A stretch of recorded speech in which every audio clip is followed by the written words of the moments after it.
Assalamualaikum warahmatullahi wabarakatuh.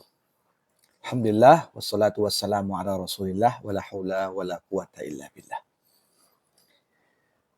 Di dalam Al-Qur'an Allah Subhanahu wa taala memuji mereka yang senantiasa mengoptimalisasi fungsi akal dalam menuntun manusia untuk mengetahui kebenaran dan bersikap yang paling tepat dan bijaksana dalam menghadapi berbagai permasalahan yang ada.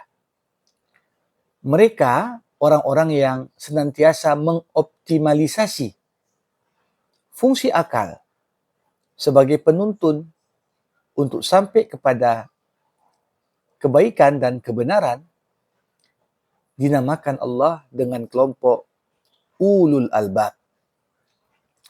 Ulul albab artinya orang-orang yang memiliki akal.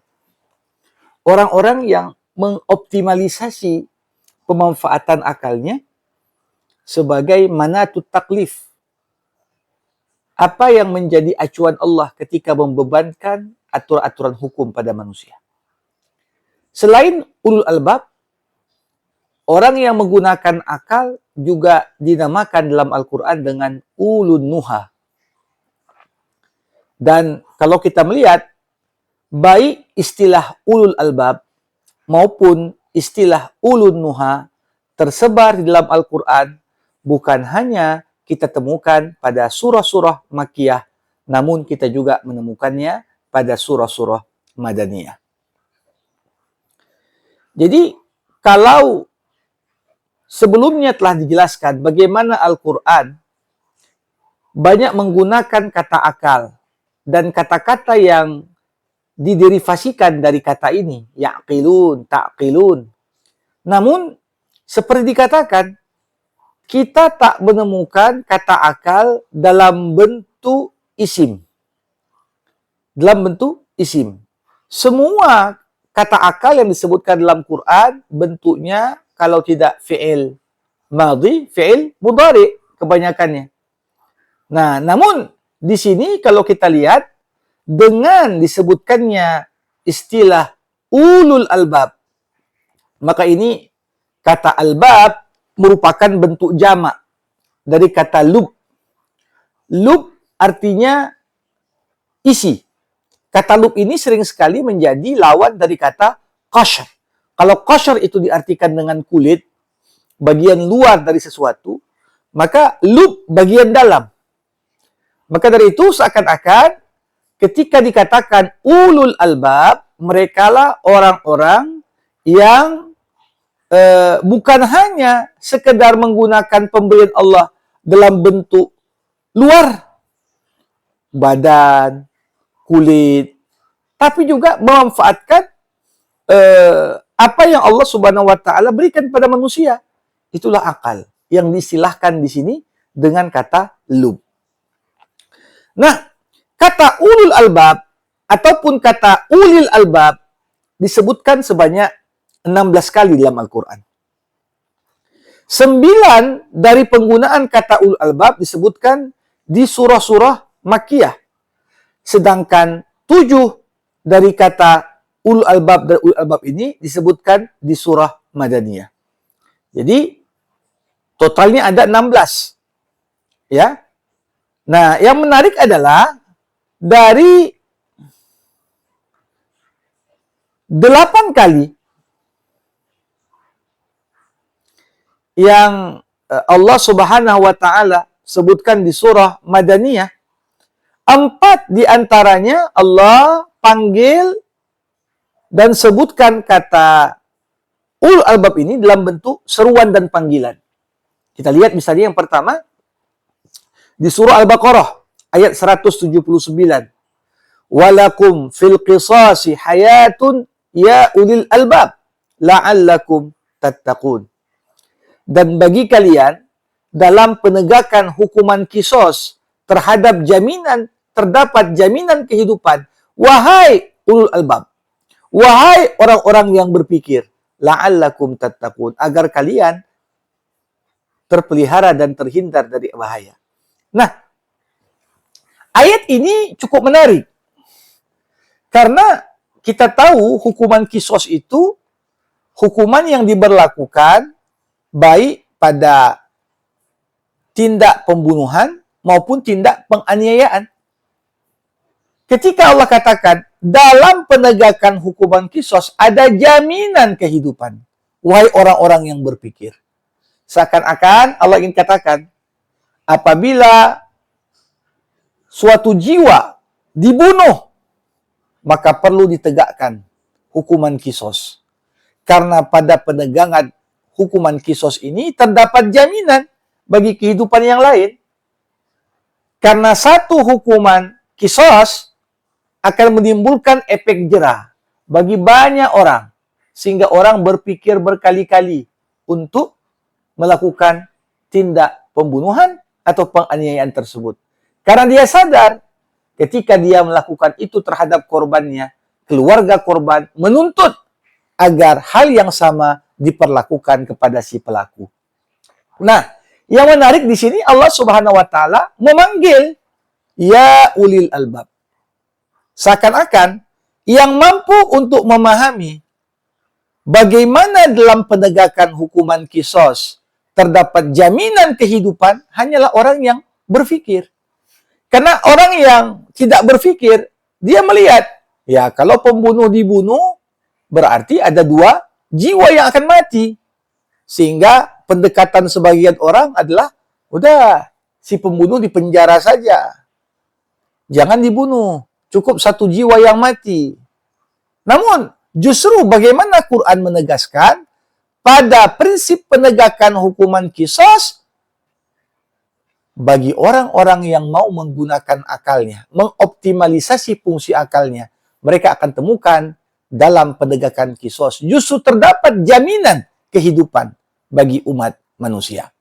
Kita lihat lagi, ada ayat yang kedua di surah Al-Baqarah ayat 197.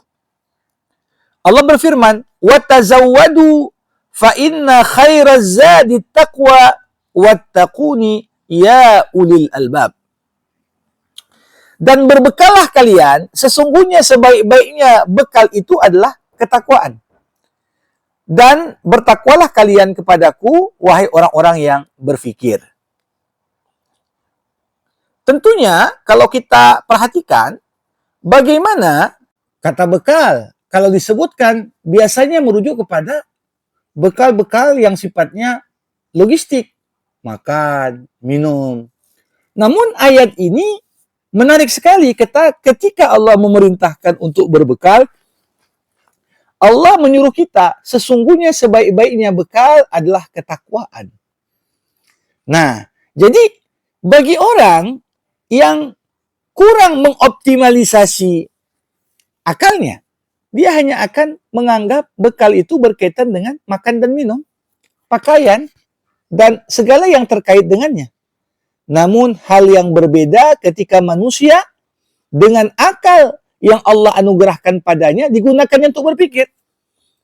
Maka panggilan ya ulil albab di sini menggambarkan bagaimana kita yang diberikan Allah akal pikiran disuruh untuk mengoptimalisasi fungsi akal tadi. Nah, ini yang digambarkan dari sisi kata-kata ya ulil albab. Kita temukan lagi ada ayat yang ketiga di surah Al-Maidah ayat ke-100. Qul la yastawil khabithu wat thayyib walau a'jabaka kasratul khabith. Fattaqullah ya ulil albab la'allakum tuflihun. Katakan, tak sama yang buruk dan yang baik itu. Walaupun engkau takjub dengan banyaknya yang buruk. Maka bertakwalah kau kepada Allah, wahai orang-orang yang berakal. Semoga engkau beruntung. Jadi, di sini sering sekali manusia dihadapkan dengan pilihan. Dihadapkan antara pilihan kuantitas dengan kualitas, dihadapkan dengan pilihan yang baik dan yang buruk. Sering sekali manusia, karena pertimbangan-pertimbangan keduniaan, akhirnya lebih memilih yang buruk. Mungkin lebih untung, lebih banyak, dan lebih cepat kaya. Namun Allah katakan takkan sama yang buruk dan yang baik itu. Dan yang mampu memiliki kemampuan furqan, membedakan di antara yang buruk dan yang baik ini, hanyalah ya ulil albab, orang-orang yang berpikir, yang mengoptimalkan fungsi pikirannya. Nah, jadi semakin kita tingkatkan optimalisasi pemanfaatan akal pikiran, kita nggak hanya terpaku kepada sisi kuantitas yang banyak, tapi sudah kepada kualitas. Nah, jadi walaupun yang baik itu sedikit, tapi sedikit berkualitas lebih baik daripada banyak yang tak berkualitas. Nah, ada lagi ayat yang keempat di surah At-Talaq ayat 10 dan 11. Fattaqullah ya ulil albab alladzina amanu qad anzalallah ilaikum dzikra rasulan yatlu alaikum ayatillah mubayyinat liyukhrijal ladzina amanu wa amilus salihat minadh dhulumati ilan nur. Kalau kita artikan, maka bertakwalah kepada Allah wahai orang-orang yang berpikir dengan menggunakan akalnya, merekalah orang-orang yang beriman. Allah telah turunkan kepada kalian Al-Quran. Allah turunkan pada kalian juga seorang Rasul yang membacakan kepada kalian ayat-ayat Allah yang terang dan jelas untuk mengeluarkan orang-orang yang beriman, beramal soleh dari kegelapan menuju cahaya. Jadi termasuk membaca Al-Quran ini sangat membutuhkan orang-orang yang berkualifikasi ulul albab. Bukan sekedar dia menggunakan akalnya, tapi yang paling menarik adalah bagaimana mereka juga perlu sekali untuk mendasarkan berpikirnya dilandasi atas dasar pondasi iman. Maka dari itu, kalau kita lihat bagaimana ayat-ayat yang menyebutkan kata ulul albab ini, ya, dengan 4 seruan, ya ulul albab, ya ulul albab. Nah, selain itu, ada pula tempat-tempat di surah-surah Madaniyah yang kata ulul albab disebutkan tidak dalam bentuk seruan. Kita lihat misalnya di surah Al-Baqarah ayat 269. Yu'til hikmata may yasha wa may yu'tal hikmah faqad utiya khairan katsira wa ma yadzakkar illa ulul albab. Allah memberikan hikmah kepada siapa yang dikehendakinya. Siapa yang diberikan hikmah, maka Allah telah berikan kepadanya kebaikan yang banyak dan tidaklah mengetahui hal tersebut kecuali orang-orang yang berfikir. Jadi ulul albab ini bagian dari kualifikasi yang mereka miliki, mereka menyadari betul bahwasanya dari begitu banyak pemberian yang Allah berikan kepada makhluk-makhluk ciptaannya, tidak ada yang lebih utama melebihi pemberian hikmah. Allah berikan harta kepada siapa yang dicintainya dan kepada siapa yang tak dicintainya. Sebagaimana diberikan harta pada Sulaiman, diberikan juga pada Qarun.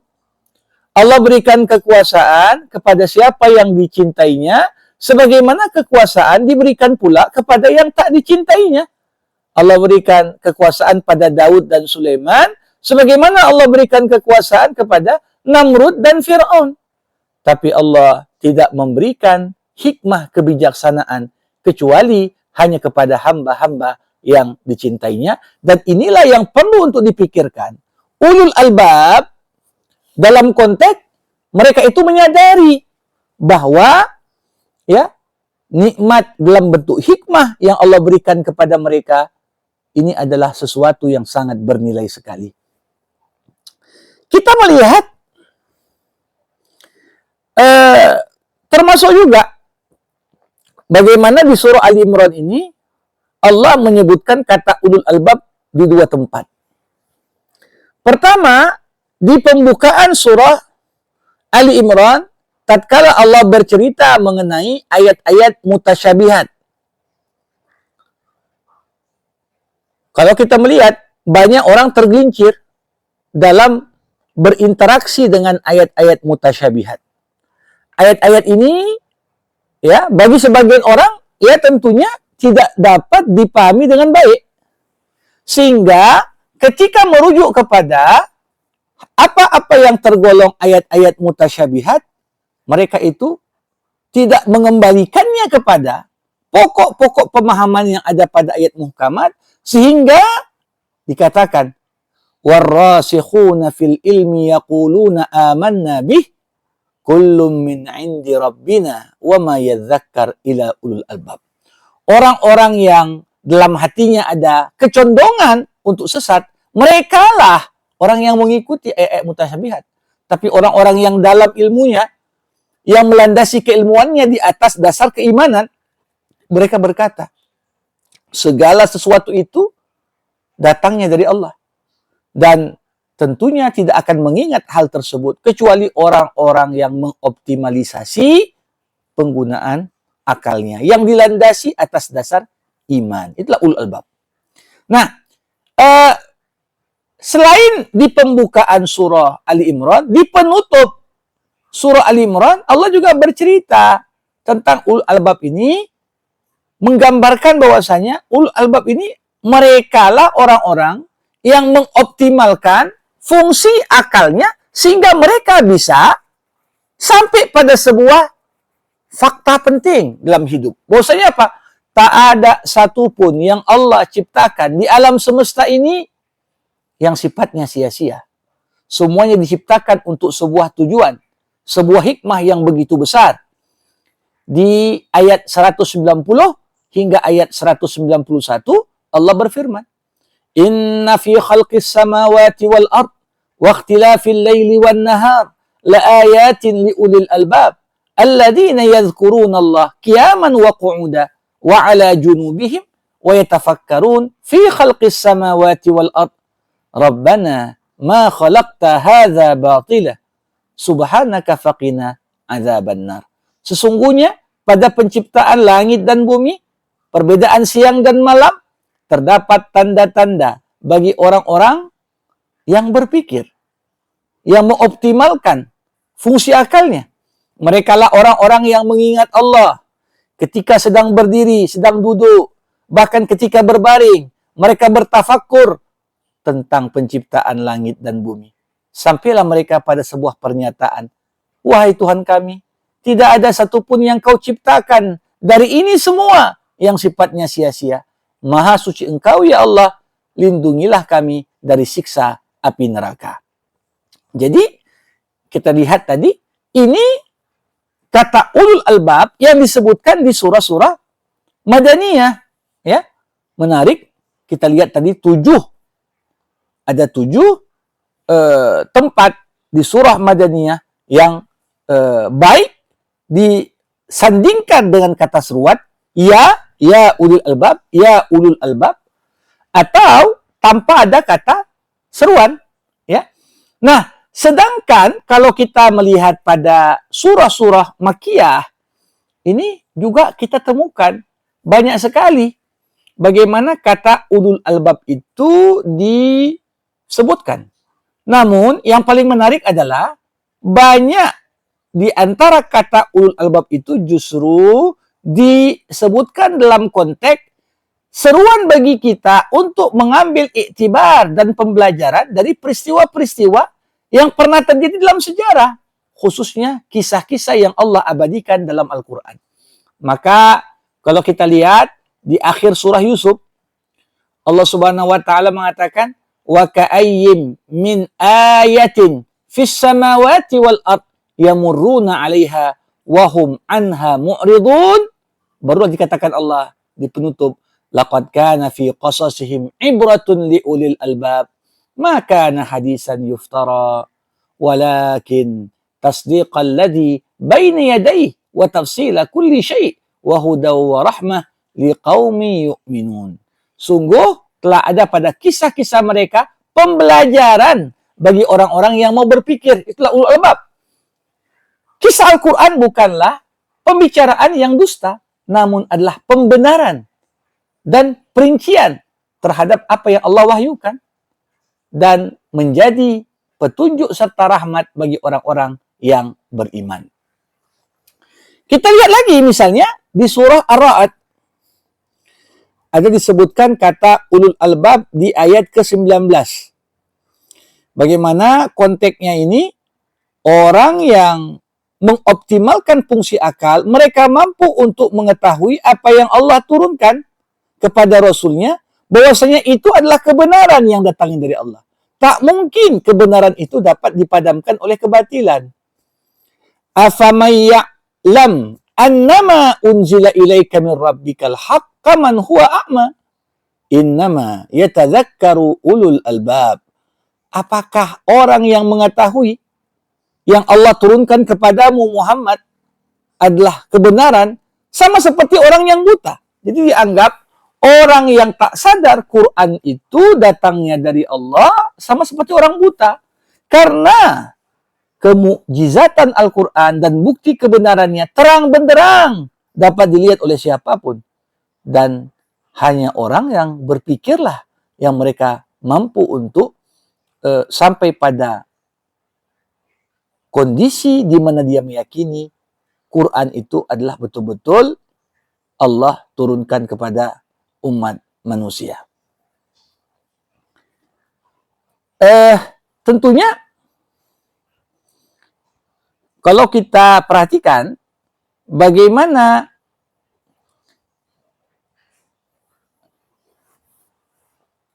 di antara penyebutan kata ulul albab lain yang disebutkan di dalam Al-Quran adalah dalam penutup surah Ibrahim.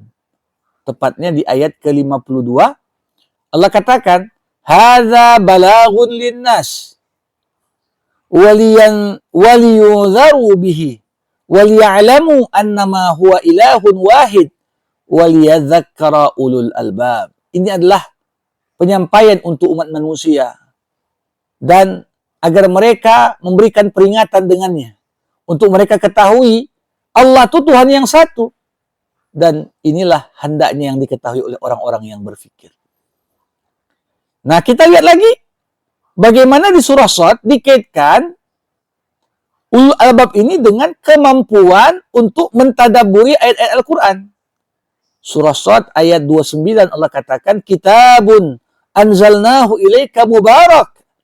Al-Quran kami turunkan kepadamu penuh dengan keberkahan. Untuk apa? Liyadabbaru ayatih waliyatadzakkar ulul albab.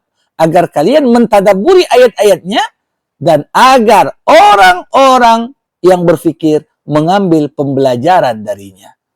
Nah, jadi di sini tanda seorang itu sampai pada kedudukan ulul albab ketika dia mampu untuk mengambil dan mentadaburi ayat-ayat Allah.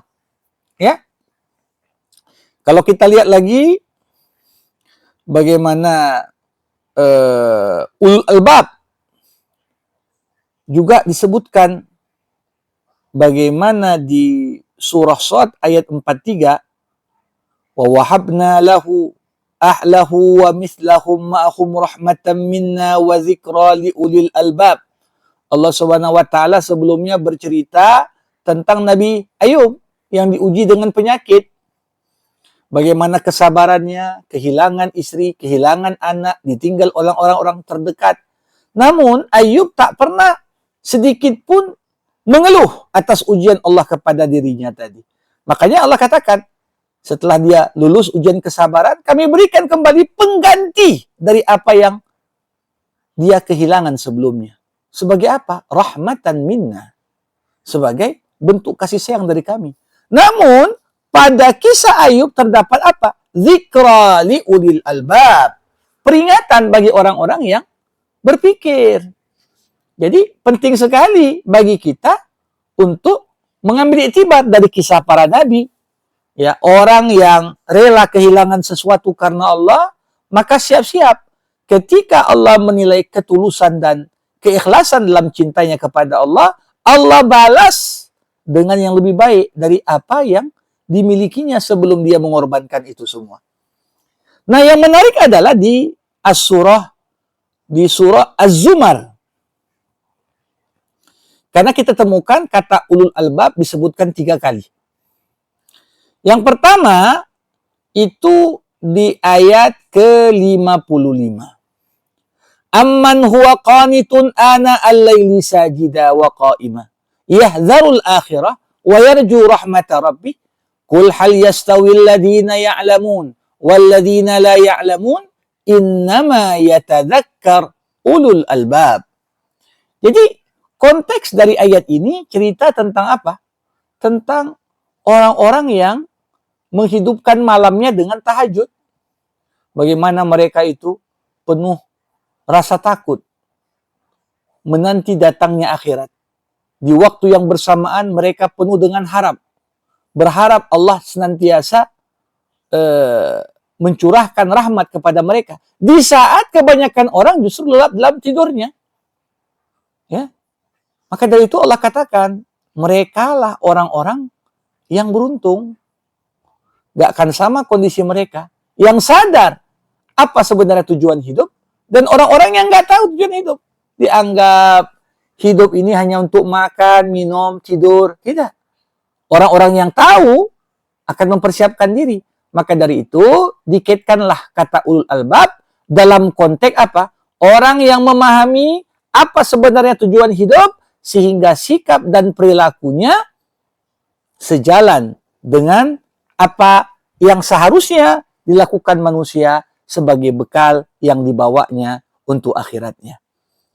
Nah, di surah yang lain, masih di surah Az-Zumar, ya, Allah menyebutkan juga kata ulul albab di sana, tepatnya kalau kita lihat di ayat ke-17 dan 18.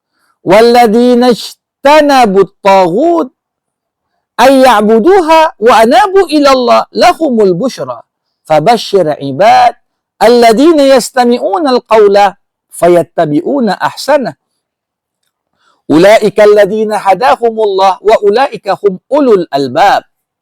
Dikatakan di sini, dan orang-orang yang meninggalkan taghut, segala yang disembah selain Allah, ya, mereka tinggalkan taghut, mereka tidak menyembahnya, dan mereka kembali kepada Allah.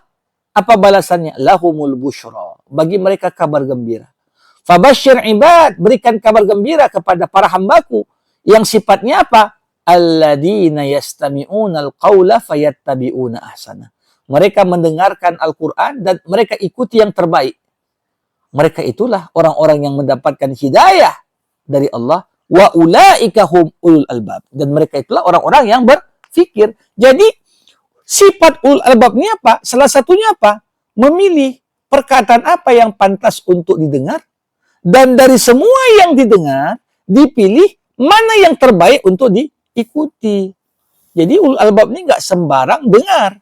Dia tak ingin isi pengetahuannya dengan hal-hal yang justru merusak cara pandangnya, caranya bersikap. Ini penting sekali.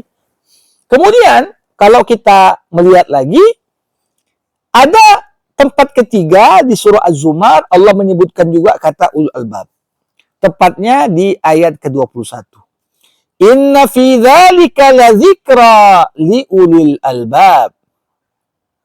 Nah, kalau kita lihat konteksnya apa? Di ayat sebelumnya Allah bercerita tentang air hujan yang Allah turunkan dari langit. Dengan air hujan yang turun itu, tumbuhlah berbagai macam tumbuh-tumbuhan, ya, di muka bumi. Namun kalau kita lihat bagaimana tumbuhan yang nampak hijau, nampak begitu baik, bermegah, menghasilkan, lambat laun kembali lagi tumbuhan itu menguning. Tumbuhan itu mulai layu dan begitulah potret kehidupan. Jadi orang-orang yang berpikir dia bisa mengambil iktibar dari apa yang dilihatnya. Sebagaimana kehidupan flora, fauna, berawal dari kehidupan, berakhir dengan kematian. Begitu juga manusia. Sepanjang berapapun hidup kita, pasti kita juga akan kembali kepada kematian. Dan kematian bukanlah berarti akhir dari kehidupan. Justru kematian itu adalah gerbang menuju kehidupan yang abadi. Kalau kita melihat lagi, kata ulul albab juga disebutkan Allah di surah Ghafir. Wa qad atayna Musal huda wa awrathna bani Israil al-kitab huda wa dzikra li ulil albab. Nah, jadi kami telah berikan pada Musa, kata Allah, hidayah. Kami wariskan kepada Bani Israel kitab suci Taurat. Untuk apa? Hudan wa dzikra. Sebagai pedoman, sebagai petunjuk, sebagai pembelajaran. Untuk siapa? Liulil albab. Orang-orang yang mau mengoptimalkan fungsi akalnya. Jadi yang kata lain, adapun kitab suci, kalau kita tak gunakan akal dengan optimal, sesuai dengan amanah yang Allah berikan pada kita, maka kita tak akan mengambil pembelajaran dari itu semua. Nah, jadi itu tadi bagaimana kata ulul albab yang disebutkan dalam Al-Quran, baik di surah-surah Madaniyah ataupun surah Makkiyah. Seperti yang saya katakan tadi, selain kata ulul albab, Quran juga menggunakan kata ulun nuha. Kata an-nuha sebenarnya bentuk jamak dari kata apa? Nuhyah. Nuhyah itu adalah sinonim dari kata akal. Jadi kata nuhyah diambil dari kata nahayanha, melarang. Kenapa akal disebut nuhyah? Karena akal melarang pemiliknya dari melakukan hal-hal yang tak pantas untuk dikerjakan. Sama seperti akal. Akal itu kan artinya mengikat. Orang yang berakal, akalnya mengikat dia dari melakukan perbuatan atau mengucapkan perkataan yang justru dapat menjatuhkan kredibilitasnya. Maka dari itu, di sini kata akal dan kata an-nuha yang merupakan jamak dari kata nuhya ini punya korelasi.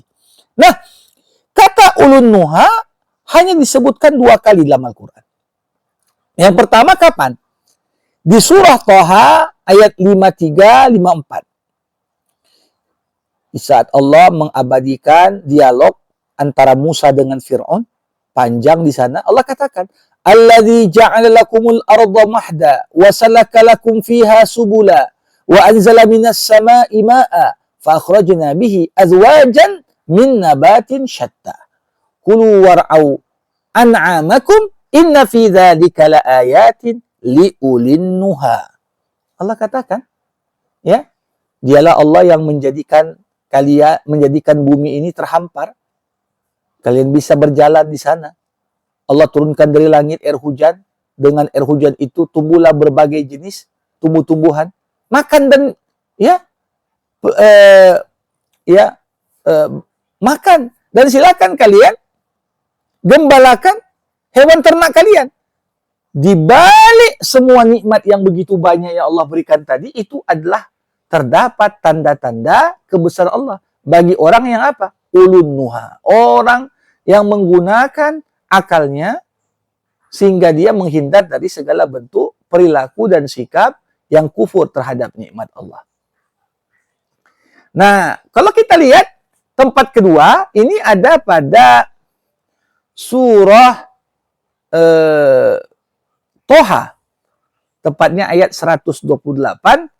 Afalam yahdilahum kam ahlakna qablahum minal qurun yamshuna fi masakinihim inna fi dzalika laayatin liulin nuha. Apakah tidak diberikan petunjuk kepada mereka? Berapa banyak umat-umat sebelum mereka yang kami binasakan? Ketika kita lihat di tempat-tempat yang sebelumnya menjadi lapak peradaban yang mereka bangun, tidak tersisa apapun sekarang. Itu semua adalah terdapat tanda-tanda pelajaran bagi orang-orang yang disebut Allah ulun nuha.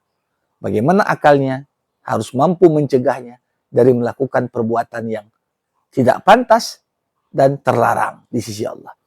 Nah, selain kata ulun nuha dan ulul albab sebelumnya, sebenarnya dalam Al-Quran itu ada beberapa istilah lain yang juga punya makna sejalan dengan akal.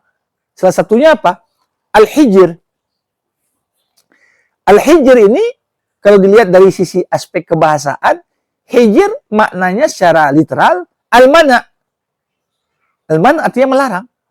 Jadi ketika manusia itu punya akal, maka akalnya melarang dia dari melakukan apa-apa yang tidak pantas dilakukannya. Makanya kalau kita lihat di surah Al-Fajr ayat 1 sampai 5, wal fajri walayalin ashri was-saf'i wal watri wal laili idza yas hal fi dzalika qasamun lidzi hijr. Demi waktu fajar, demi malam yang 10, yang genap maupun ganjil, dan demi malam apabila telah hening. Apakah dalam itu semua terdapat tanda kebesaran bagi orang-orang yang menggunakan akalnya? Jadi semua yang kita lihat dari fenomena alam semesta ini adalah dalil akan kebesaran Allah Subhanahu wa Ta'ala. Tentunya berbicara tentang ulul albab, ulun nuha, kemudian ada hijir.